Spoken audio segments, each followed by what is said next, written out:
I'm SpotFoul Spider, and I am here to interfere with your fantasy.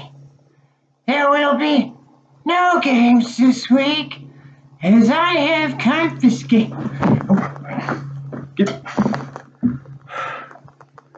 Time to clean out the crawl spaces, I suppose. Hello, everybody. Happy Halloween, and welcome to this edition of your fanatsygate recap. Much spooky do's went on in week number 8. I suppose it's week 8. One update before we move on to the recap. High Points is going to end this week. There are essentially two competitors, and scarily enough, they go head-to-head this week. You Can Let Goff has put up an impressive 569.42 points, and Shitty Piece of Poop is right behind with 33.28. They trail by 32 point. Yeah. In any event, they're down by 33. Elementary My Dear Watson has a Hope in Hell. They're down by 95.8. And 5 of our teams are 5-3 right now, just one game out of first. A lot of them are a whole lot of points behind, but midway through, looks like we're having a pretty exciting season. Well, let's just do the recap.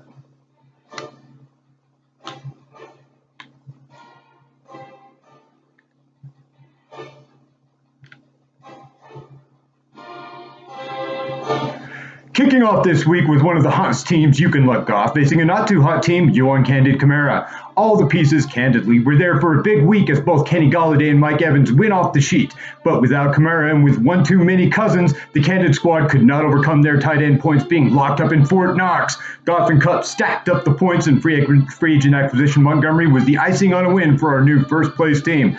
The team who coulda, woulda, shoulda acquired Montgomery was mooning over Sammy Watkins, and that was the difference in this week's closest contest between yours truly and First and Goal. Both lineups were pedestrian until late Sunday night when the Chiefs defense allowed an errand to jaywalk into the end zone on a match-winning pass from Firsters quarterback Aaron Rodgers.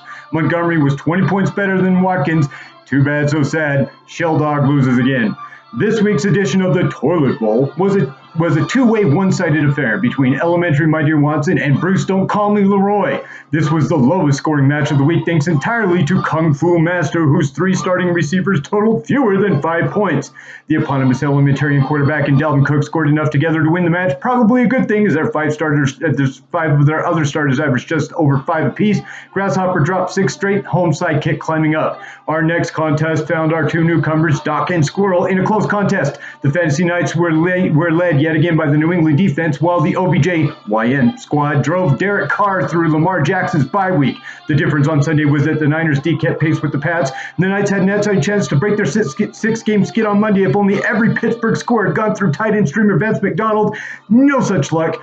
OBs get back into the win column. The Run and Hide bitches were feeling dangerous this week, coming in on a nice 3-game win streak. The Danger Gang has turned it around lately as well. They won 2 in a row. Both these teams scored well early, but the Hides needed to pack a Big D Sunday night to cushion them from Connor, who would go Monday night. Total failure. Danger Duds, Graham, and Shady scored more even than the Packer D. Connor's game only padded a lead as they are looking dangerous with a 3rd straight win. And finally, the self-fashioned worst team, Shitty Piece of Poop. League-fashioned first-place team, Elway's Way. Denver fanboy fired early Sunday, needing no stinking kicker on their way to an early lead behind Latavius Murray. In the afternoon Niners-Panthers game would change all that. McCaffrey and Coleman gave the Poopsters 250 yards and 5 touchdowns, and a lead so insurmountable that no number of tight ends or free agent kickers could have changed the outcome on Monday night. That is your weekly recap. I will see you next month, quite literally. Happy Halloween.